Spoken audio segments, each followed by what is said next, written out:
Have you seen the recent surge in awfully confusing and downright unavoidable disgusting YouTube Kids content? Then the big question for YouTubers is, why and how do they get so big? This may be a question that may come across people's minds watching such mind-numbing content. Well, I myself, being a person who's had a tiny minuscule bit of success on YouTube, may be able to tell you, since I'm familiar with the algorithm and trying to appeal to an audience.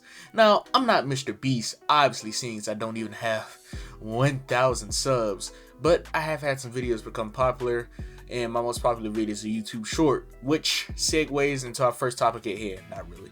The most prevalent form of this type of content is appearing on YouTube Shorts. Shorts was made by YouTube to capture the trend of short form content taking over the internet since Vine, then evolving over to TikTok.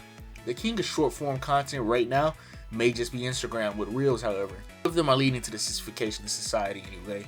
This type of content thrives on shorts because YouTube shorts are easier to grow on than regular YouTube videos. All short form sites are easier to grow on due to the algorithm. If you're wondering why, let me present you a simple scenario. When you're binging YouTube, how many videos do you watch? Statista says the average length of a YouTube video is around 11.7 minutes. If you sat there for about 2 hours, you would be, according to this, get maybe 8 or 9 vids in. Now compare this to shorts or reels, or TikTok, where the longest vids are maybe 2 minutes long and the average is around 15 to 30 seconds. In 2 hours, you can watch hundreds of videos, which means they can recommend you more stuff in a shorter amount of time, which means you have more chances to catch the viewer's eye the more you show up. This has to be double for kids because they aren't doing shit anyway, so you might as well watch YouTube shorts of Skibbity Toilet for 3 hours before nap time. Shorts is honestly a fantastic way to grow your channel from absolute zero if you don't really mind the drop off in viewership for long form content. Not to say shorts is the exact issue, because there is good content on shorts, but sometimes when making brain rot content, that short form content is just perfect for kids who don't have high standards. You can get them hooked on it any time and keep a very high retention rate. By the way, retention rate is the percentage of the video viewed and how long they exactly watched. You can guess that kid will boost this number a lot and help the channel and the algorithm greatly. Now that we've talked about the general outline of the strategy, there's a two-step to this brain rot content's popularity: the target audience. If you're watching this, you probably had way better kids content growing up, and I'm not saying this in an old-timey, my generation was so much cooler, we killed Hitler and shit type of guy. The fact of the matter is that content kids consume nowadays is objectively much worse due to the lower barrier entry for kids content that can be produced and broadcasted. When TV was the main broadcast of such content, there were actual limitations and restrictions on what such content could be shown to your child. Not only that, but there was a quality standard as well. Now why is that? Were kids back then actually very high level individuals who recognized between slop and the utmost important content?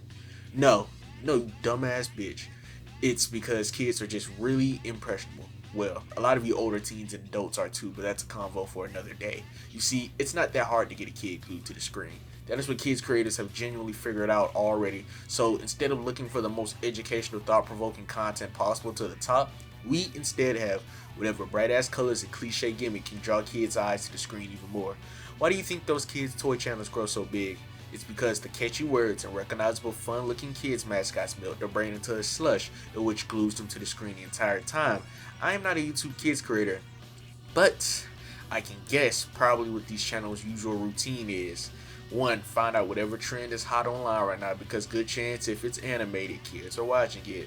This helps with search engine optimization to have something engaging to put in the title. SEO uses keywords and recommends similar content to its users who may be interested in more content to help them keep on the site for longer. For example, if your child likes the Major Digital Circus and plushie videos, well, after they're done watching one of those topics, bet you there will be an amazing Digital Circus plushie video waiting for their recommended. Step 2 is to just saturate the video, make it as colorful as possible and make it as loud as possible. Just every channel does that. They love to saturate the hell out of the videos.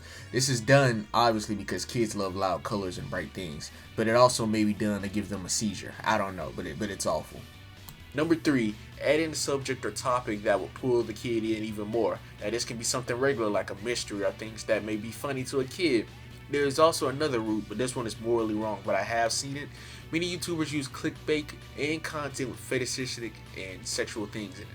Now, I hope I don't need to explain to you why this is bad, but just to maybe if someone has never dealt with this before, you know how you like goth girls because of Raven from Teen Titans when you were younger? Yeah, imagine that, except for like with farting and pooping. Just imagine it. You can make a child like anything when you make a girl character do it. Adriana Grimes of the University of Richmond goes into deeper details about this, and if you want to know why you have a feet fetish, I'll link the article in the description. Now, make as much as possible to feed the algorithm, and boom, you have a booming kids channel. Congratulations. It's the same easy cycle pushing all these trends. YouTube, with how it works, will continue to feed kids this because its AI doesn't detect quality in the same sense of if something is actually good content. It's just how addicting it is. With all that out of the way, the question is, will this change soon, and what can we do to reduce the terrible brain rot content for kids? Well, as long as it is profitable, it will stay is the simple, honest, direct answer. The best way to attack it is to get your kids to stop watching it and monitor the content being shown and filter it to good content. Now, I'm not going to act like this is easy to do and that it's such an easy, simple fix. It's not, because the reality is it's the parents' fault that they're letting their kids be exposed to such horrendous content that may also hinder development. People probably don't want to hear this, but it's just an epidemic of brain rot. It's also an epidemic of lazy parenting. Wine moms and beer dads sitting there putting their kids in front of the iPad instead of talking like 30 minutes to find good content, which may feed a child's brain, is a cause of this awful content, because kids will watch anything. It will also be disingenuous for me to say this and not recommend good educational programming for kids. So what I recommend is for younger kids is don't let them be babied. They can do without baby talk, and programs where the characters speak regularly is fine, please. You can honestly boot up Cartoon Network and Nickelodeon like the old days and be found with SpongeBob, Craig Creek, even more classic shows like Gumball, which is colorful and will catch their eye. Also, YouTube Kids lets you manage your kid's profile, and you can turn on and off search for them, as well as block any channels you don't like. Shows like Bluey, Doc McStuffins, Jessica's Little World, and Peppa Pig is on there, which are all okay for a young child. The only thing is to check the recommended feed for your child or sibling, because that's where it starts getting a little stank. By the way, if you let them watch Blippi, do not let them Google his name. He isn't proud of what he does and wants to move past, and I know it seems kind of mean to bring it up, but it will save your young one or sibling from trauma. If you are personally curious and want to know what it is, but don't want to let morbid curiosity get to you, just know it involves a little bit of shit and another man. Yes, you thought I was being homophobic or something? No, it's a little bit of shit in there. Anyways, that's all I have to say on this topic. I hope I was at least helpful, even if I wasn't funny. Let me know your thoughts in the comment, whether you enjoyed the video or want me to run the open traffic. Put it down below. Okay, bye.